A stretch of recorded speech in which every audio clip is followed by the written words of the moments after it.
welcome back to the Citizen channel. We're all staying safe and well. I hope recovered. Those of you who went down to Southampton and those who had to suffer it on the telly. I don't know what was worse. In fairness, I'm just going to subtitle this Peps Ridiculous 11 Part 1. I'm looking forward to Part 2 on Saturday, that's for sure. But please check out my preview show, the United game. I'll go a bit more into that. Let's just get this garbage last night out of the way.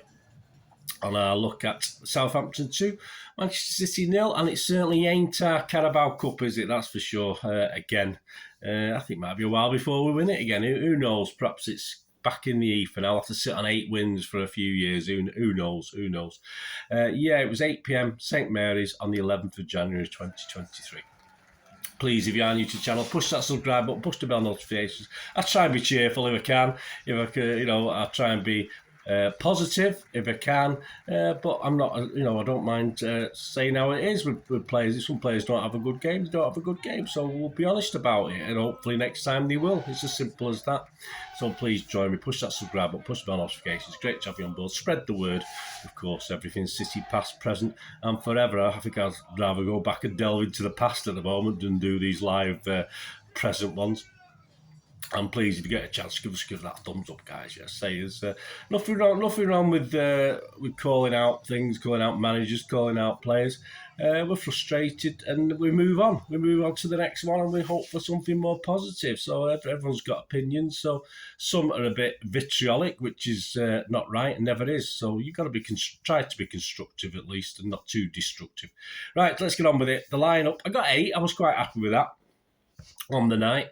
Perhaps it's not just the lineup at the moment with Pep, is it? It's the formation is, it's been a long night.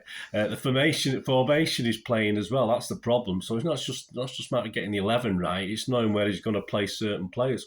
Anyway, the 11, Ortega, Cancelo, Walker, Laporte, Gomez, Phillips, Gundogan, Foden, Palmer, Alvarez and Grealish. No Stones because he's not fit apparently. I love Stones to bits, but we go from having 5 centre-halves to literally having to play Walker as centre-half. It's a worry. It's just a worry for me, that we just have these problems with certain players and areas of the pitch. Our subs, which are more or less for me, is probably most of these are going to be playing against United, aren't they, or starting the derby. Ederson, Aki, Haaland, Rodrigo, De Bruyne, Bernardo, Akanji, Mahrez and Lewis. I'm certainly more confident of Lewis starting now after last night, that's for sure. But I always thought Walker would, but we'll see. We'll talk about that in that anyway. The ratings, let's go on to the Manchester Evening News because it's very wordy. Mr. Joe Brayer's got a lot to say, and I'm doing a little brief summary in this as well. It's a combined one today, guys, because of time constraints, etc. So Joe Brayer's a bit wordy, so I'll get through it all. I'll give you my 2 pennyworth on these players. As I said, this is for last night. Doesn't mean they can't come back and be brilliant players or score 9 out of 10s for the next few games. It just is what it is, as we say, isn't it? Ortega, good save to deny Gineppo. I thought he was in Pinocchio, wasn't he, early on, but was poor in possession in the build-up Southampton's first goal through Mara and was in no man's land for Gineppo's second to get lobbed from 30 yards. Not a good night for the City Cup keeper, which is what he is, simple as. And Joe's given him a 4. I've given him a 5. He's back up. That's all he'll ever be. He had a great game. It seems a long time ago now, doesn't it, in that win against Chelsea in the Cup. Way back when, had a fantastic game. Most people were shouting him to take over from Ederson. All right, don't be careful what you wish for, guys, that's for sure. But it does seem a long time ago. He's the backup keeper. We're never going to get anyone fantastic because that's not the role. And it's as simple. Ederson's Pep's number 1. As long as Pep's there, Ederson will be number 1. Simple as. Kyle Walker, a shaky start at centre-back. Lost Mara for the first goal, says Joe. Half-time substitution will do with City's uneven formation, but it perhaps symbolises another Guardiola formation experiment in the space of a week that simply didn't work, and that is a problem. Formation experiments, that is the problem. Joel's given a 5. I'm giving 4.5. I think Joel's been overly generous. As a seasoned player, which is what Walker is, he's not had much time lately, so he is struggling, so I'm not going to totally blame him for it, but he's got to lead, certainly in this case, from the back as a centre-half, which is where he's being asked to play. He's done it before, but he appeared totally ill at ease at centre-back, especially against a team like Southampton, willing to chase and have a go, which is what they did last night. I'm Eric Laporte. Joe said bailed out Gomez to stop Gineppo getting a shot away early on, but couldn't cover him for the first goal. The best of City's defenders in the opening 45, but that's not much of a compliment, said Joe. Far more assured alongside a Kanji after the break. Yeah. He's given a 6, Joe. I would have to give him a 6 without watching the game back. At least he was one of our better players, but it was just an okay standard performance. I saw him put in a couple of good tackles, so I'll have to give him a 6. Anything less than that would just be cruel on Laporte.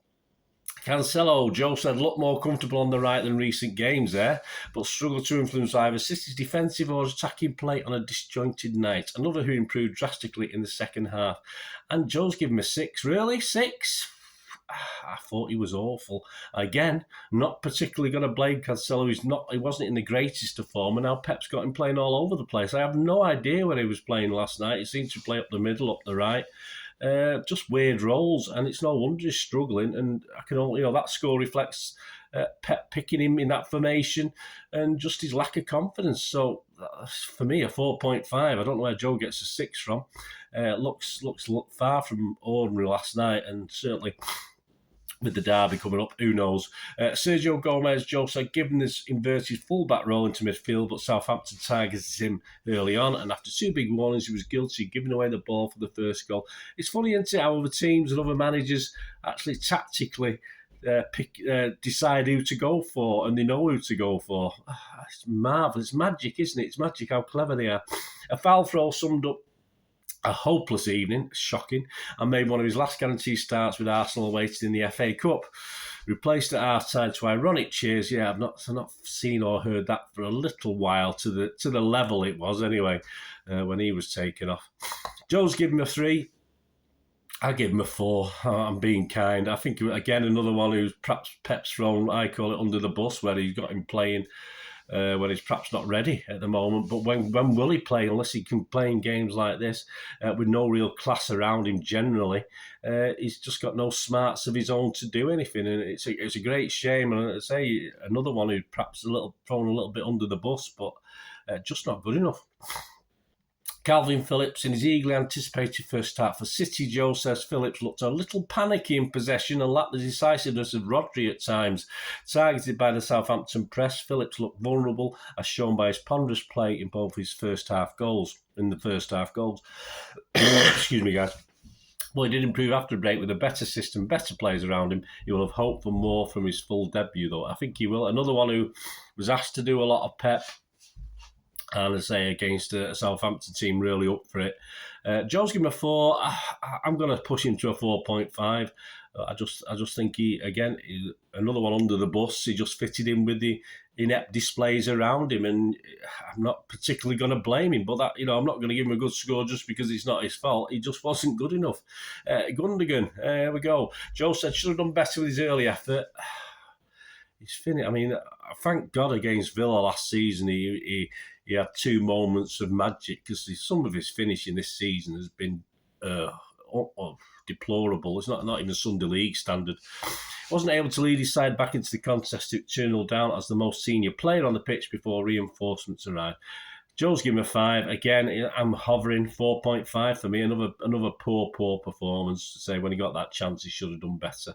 And another who, because of his experience, needs to step up. And yes, at times, there's, I think back to a chance late on, it was fantastic, great little move, but there just wasn't enough of that.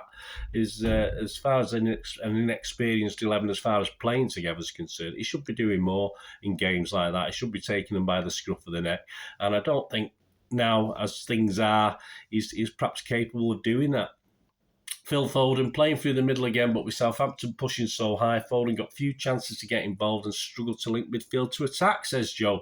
He may be able to grow into the midfield role, grow into it when City have the ball. However, he was anonymous when Southampton took the initiative and led the press from the front. Switched to the wing, he showed why his immediate future lies out wide. Well, we all know he can look good in certain places.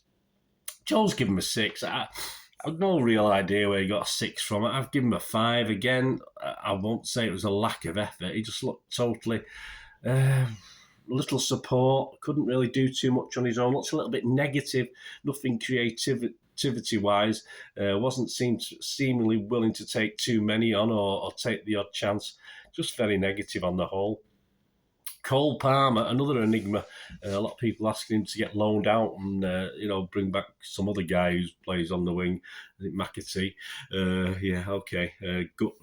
Gut reactions, but there you go. Cole Palmer. Joe said switch to the right wing. Palmer did well to set up Gundogan early on, but found it hard when the Saints took the lead. When City need the ball to stick up front to relieve pressure, well, Palmer's never going to be a guy to do that. He's not good at holding it. He likes to take people on and try things. Palmer was too easily knocked off the ball, said Joe, replaced at half-time. And Joe's given a 5. I will go for a 5 for that. It was hard to expect him to step up when some more mature colleagues were flailing about, if you like, and didn't really produce anything to worry the Saints team as far as creativity. Again, similar way to Foden. Again, not the greatest team to come into for Palmer or game to play. Jack Grealish, better at keeping possession, said Joe.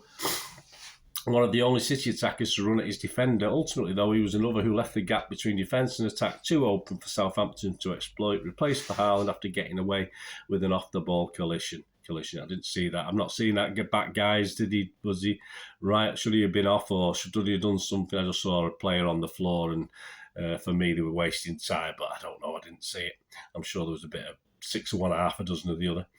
5, Joe's give him. I'd give him a 5 as well. Hints, I mean, there's one chance in the first half where he did his normal. I think we talked about it on Bolt from the Blue a while back, where he gets through, and then as a player comes to block, it's as though he gets a shot off, knowing that the defender's going to block it. What is the point? And it goes out for a corner, which we get a corner, but we've lost that impetus then. I mean, what's the point of shooting when you know it's got, it's like a goalkeeper diving, it's going in the net. He knows he's not going to get to it. It's instinct, and Grealish, sometimes his instinct is to just shoot it at goal, knowing the defender's going to block it. Absolutely pointless. But he never really got going on a regular basis for me, although he certainly wasn't the worst, but again, certainly not the best, that's for sure.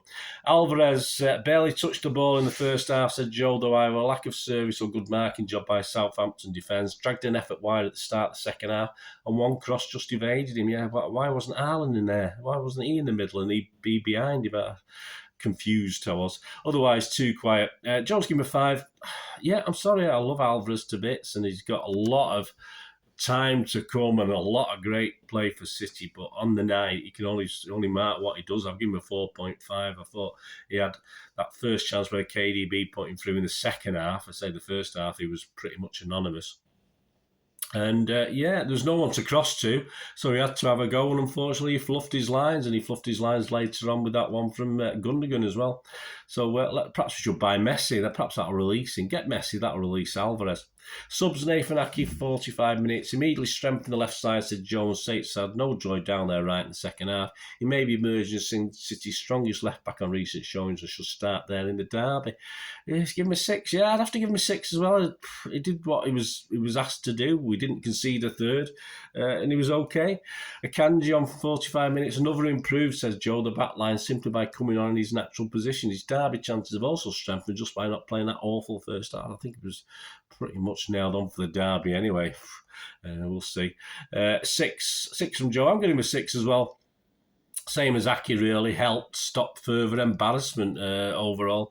KDB, 45 minutes, instantly set the tone for the second half, said Joe, with a through ball for Alvarez, and all of City's attacks came through him. It just wasn't enough. So 6 from Joe. Yeah, I'd have to give KDB a 6. Some glimpses, but with a 2-goal lead, the Saints were always going to be difficult, always going to be time wasted. It was always going to be difficult to back in the game. Unfortunately, a couple of things that he did just never worked as far as scoring a goal from a pass or a cross. So he did what he could try to do. And as for Erling Haaland, I forgot to come on in the 55th minute. I thought he'd come on for like 10 or 15 minutes. So almost had half an hour, or had about half an hour. Joe said added more of a focal point to City's attack, but couldn't get his side back in the game. He's given him a 5. I'd echo that. If he doesn't score, he becomes just a big lummox to me. A horrible thing to say for such a fantastic quality scorer of goals. I mean, he stuck a leg out for one just behind him like a bat. And there's no hope it was going to go anywhere, but he just stuck a leg and it ended up going way over the bar. And, in all fairness, it was just something you do on a park on a Sunday if the ball's coming in. I'm sorry, I don't know where the ball was going after him, but it might have just fell, or a defender might have messed it up and bounced to another City player to have a chance. It's just pointless, just pointless, really. And sometimes you get that from Ireland when things aren't going well. It just does things that aren't going to come off. Yes, it does marvellous things that you don't expect, but he also does some stupid things as well. But hey, it was just a big lummox on the night, and that's all you can say. I'm not going to blame him. Not much use, was it, when he came on? We just weren't good enough. Man of the match, nothing for me. Referee, I just want a quick word on Peter Bonks. Fast becoming one of our unlucky referees. For instance, listen, we could have played 60 minutes injury time last night. We still wouldn't have probably scored. But the things that annoys me and the things that I liked about the World Cup was there was 2 goals for the Saints in that first half. There must have been other stoppages for play as well. But those 2 goals, I would reckon there was 2 minutes celebration for each of those 2 goals in the first half. And we get 1 minute added time. So, and the referee's in charge of adding time. I'm sorry, it's just not good enough for Southampton, as you'd expect. 2-0 up, they're going to waste time, but I'm sorry, that just points that it's all wrong. I mean, now he's refed us 5 times. We've won 2, drawn 1 and lost 2, so he is turning into a bit of a pain, Mr. Bonks. So I just might call him something else and Bonks in the future. Key moments. Here we go, guys. Say it's getting on this. I'm sorry, I've had to do a combine one today. Hope you're still with me. Enjoy this. Just a little bit of look at the Manchester City Twitter comments as well for this little key moments. 9 minutes, Manchester City. A great save from Ortega to deny a snapshot from Kaleta on the edge of the box. It was an okay to good save, but he had plenty of time to see it, so I would fully expect a goalkeeper to make it. And obviously the defence in front of him couldn't get it out, could we? We couldn't head it clear. We couldn't welly it clear. There was a clash of shirts certainly on the TV screen. I never really noticed it at the game, but a lot of people did comment on the TV. But defensively, we just couldn't clear the ball, and we had enough bodies in there. For me, Gundo had a half-arsed effort, which went wide, didn't it? That's my comment, not Manchester City's. On 23 minutes, Mara puts the Saints 1-0 up. That's all City have to say about it. I think it was Gomez played a poor pass. If it wasn't Gomez, my apologies. Intercepted, simple through cross, and bang, it's a goal. Phillips looked on, and Walker was not aware where Mara was as he sort of snuck in behind him. 28 minutes, Gineppo makes it 2. I said the Manchester City Twitter, and I add to that, simple break down the middle. Ortega well out. Credit to the striker who struck it sweetly. No one trying to close him down. There was at least 6 City players in front of that ball. No one got anywhere near him. 43 minutes, Man City said, we keep pushing. I did question, do we? 46 minutes, Aki De Bruyne, Akanji on in the second half, Walker, Gomez, Palmer off.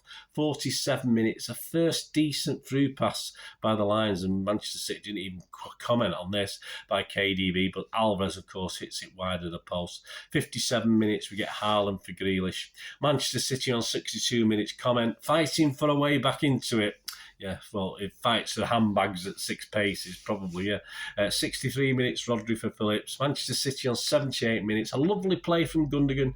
Didn't see much of that, did we, apart from that great play. His ball into the box finds the stretching Alvarez, who doesn't get enough on it to turn it in. As I said before, Haaland should be up the middle, surely. I know they have to rotate and mess about, but if Haaland had been there, I think he would have put it in.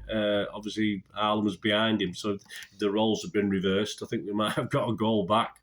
And Manchester City, full-time defeat in the Carabao Cup. Well, at least Manchester City got that right, that's for sure. So I hope you enjoyed that little brief match report. Match stats, absolutely awful. Southampton 12 shots, 4 on target. City 7 shots. When have we ever been battered by the bottom of the league? These guys, don't forget. None on target from City. Possession 72% for City. Passes 279 for Southampton, 723 for City. Pass accuracy 69% for Southampton, 87%, one of our lower ones for City. Fouls 10 by them, 5 by us. 2 yellow cards for Southampton, sod all for us. That just about sums up how much commitment we showed, I suppose. Offsides 3 for them, 1 for us. Corners 5 for them, 3 for us. No XG philosophy, my apologies. Nothing this week. I couldn't see anything. I'm not checked this morning, so we'll leave that this week. We don't really want to see it, do we?